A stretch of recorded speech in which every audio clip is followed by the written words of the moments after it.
Sometimes it's just as quick to make 10 of an item as it is to make one. And if you plan ahead for that from the design phase all the way through production, you can get consistently great results much quicker than you'd imagine. One thing that helps us keep everything straight is to number our parts, so as we run everything through the machines, we can get them all back in the right order. And using our giant sanding machine, we can get all the parts down to 220 grit before they're even assembled. It takes a light touch to avoid removing too much stock, but it eliminates most of the finish sanding later on.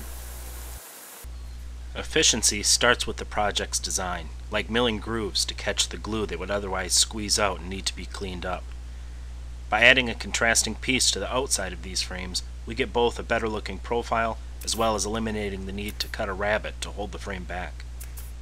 And using a headless pin nailer eliminates the need to clamp them together and wait for the glue to dry before we can move on to the next step. When you're making a lot of the same project, glue-ups can be a challenge. There never seems to be enough clamps. That's why we use tape for our frames here at the Stumpy Nubs workshop. When gluing frames, lay the pieces along a straight edge and tape them end to end. Then add glue. Not only does the tape hold the corners together, it helps reduce squeeze out, so you have less to clean up later. Then you just kind of roll the sides up and get the frame into its shape. Of course, for this to work, your miters have to be pretty accurate. Otherwise, they're not going to hold together that well and you'll have to use clamps.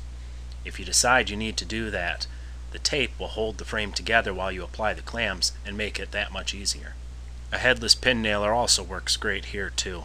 You're not going to be able to see those little dots, especially if you put just a teeny bit of colored putty in them after you're done. And it eliminates the need to wait for the glue to dry before moving to the next step.